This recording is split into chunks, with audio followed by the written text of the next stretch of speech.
na minha humilde opinião e na humilde opinião de toda a ciência, a gente já vê a obesidade como um estado patológico. É uma doença. Eu sei de doença. E tu recebe também pacientes obesos? É muito frequente? Sim. O fácil pra mim, na verdade, é que muitas das pessoas já assistem o canal. Então já veem meu estilo de vida. E entenderam que, na verdade, saúde é estilo de vida. Então elas já estão motivadas a dormir mais cedo, pegar mais sol, praticar mais atividade física, comer mais saudável. Elas não estão buscando uma pílula mágica. Elas não estão buscando a cura, a panaceia, entende? A cura de todos os males com um remedinho. Elas estão entendendo que as leis da natureza são implacáveis. Ou você respeita elas, ou você paga o preço. Entende? Ou seja, não existe cura, existe um retorno à obediência. Se você continuar tentando, sabe, esse que foi o problema. Há 10 mil anos atrás, quando a gente começou a cozinhar, as doenças começaram a aparecer perante a nossa perspectiva higienista. E com isso, seres humanos inventaram as curas. Né? Eram xamãs, clérigos, Deus jogava uma praga sobre aquela tribo, aí veio o demônio, era o diabo, era sempre alguma coisa externa. Aí veio há 2.500 anos atrás, veio Hipócrates e falou, olha, epidemiologia, a ciência sobre o povo. Essa população aqui sofre mais de doença porque eles estão comendo essa besteira aqui. Essa população aqui está sofrendo menos de doença porque eles têm mais sanitarismo, sabe? Tem um ambiente mais sanitário, mais higiênico. Então são causas biológicas, não é algo anormal que veio pela... Entende? Hipócrates foi o primeiro a sugerir que as causas da doença são coisas fisiológicas e não anormais, né? Que não vem pelo diabo. Portanto é que você vai ver, os próprios filmes antigos mostram sacrifícios de virgens, oferendas de fruta aos deuses. Eles acreditavam que eram os deuses que estavam jogando doenças em cima deles. E não os maus hábitos, a comida cozida e tudo isso que eles faziam, que começaram a fazer, que era completamente anormal a nossa evolução, o nosso genoma. Então, perante a nossa perspectiva higienista, é só fornecer esses requisitos biológicos. Sol, ar, sono, água, alimentos adaptados à nossa espécie. Ou seja, cada espécie tem um tipo de dieta específica, né? Então, se você fornece tudo isso, o corpo se regenera e acaba com as doenças. Óbvio, nem tudo é regenerável, como a gente chama de o limite da matéria. Minha estrutura óssea foi fina de infância. Eu sou crudívoro já há 16 anos, já jejuei. Tô indo fazer agora um jejum de 40 dias na Costa Rica, pra falar a verdade. Mas minha estrutura óssea não vai mudar. Já tá mal formada. Mas eu consigo melhorar minha qualidade de vida e viver muito melhor e viver mais tempo, mesmo ainda tendo alguns danos estruturais de infância. Eu perguntei se tem muito paciente obeso, porque eu quero saber a tua perspectiva em relação a essa briga que está acontecendo recentemente sobre obesidade, sobre a normalização da obesidade. Teve até um caso de uma médica que foi processada lá por uma influencer. Mas como é que tu enxerga esse assunto da obesidade? O Luiz Fontana tem uma pesquisa muito interessante, esse médico de Harvard, tem uma pesquisa muito interessante mostrando que IMC acima de 21, índice de massa corporal. IMC é o quê? É uma fórmula que a gente usa, peso sobre a altura ao quadrado. Então, IMC 21 é o IMC das zonas azuis, das civilizações mais saudáveis e longevas do mundo. E os dados clínicos mostram, várias pesquisas, que IMC acima de 21 aumenta a incidência de morbimortalidade por todas as causas.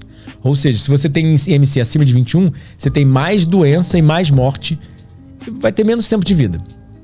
Só que a medicina ainda classifica IMC até 25 como normal.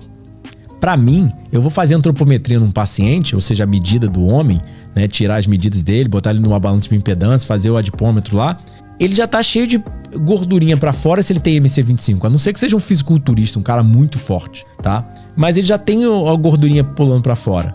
E isso é indício de uma não tão saudável. Mas o organismo humano consegue sobreviver à base de cigarro e cerveja e pão e água num calabouço sem sol por sabe, meses. A gente vê drogados, o cara continua se drogando, o corpo passa mal, ele joga pra fora todas aquelas toxinas que ele consumiu, ele vai de novo, faz de novo, ele se machuca e o corpo se regenera, e ele se machuca, o corpo se regenera, mas tem um limite. Então, sim, na minha humilde opinião e na humilde opinião de toda a ciência, a gente já vê a obesidade como um estado patológico. É uma doença. Eu sei que causa muita polêmica, etc. E eu já fui obeso. Eu não tô falando mal de ninguém. Porque realmente é uma doença induzida pelo nosso estilo de vida moderno. Ou seja, as pessoas não sabem que elas estão induzindo isso, mas é social jet lag, como a gente chama na ciência.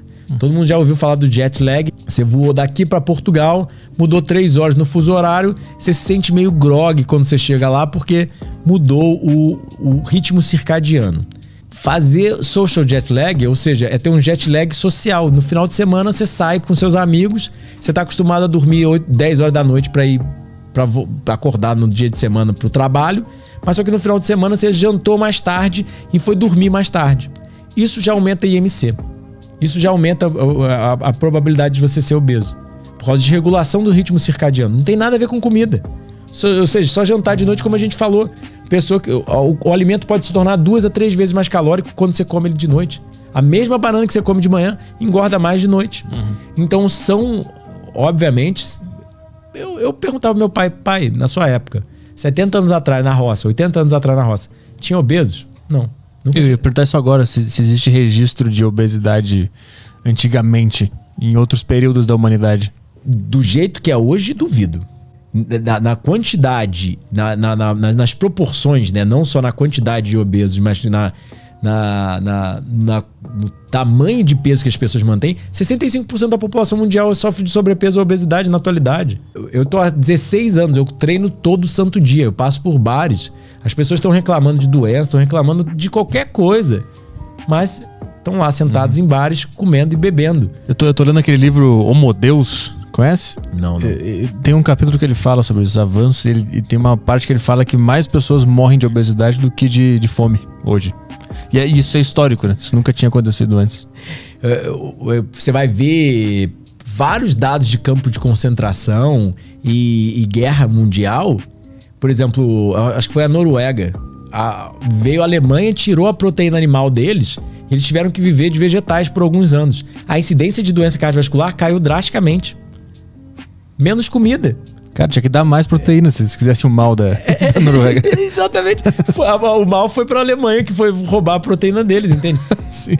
No final das contas, você vê o Fuhrman, que é um médico famoso americano, ele tem um livro de jejum também, ele mostra, ele sugere, eu não fui atrás das pesquisas, mas que campos de concentração acabavam reduzindo certos incidentes de doenças porque eles comem menos.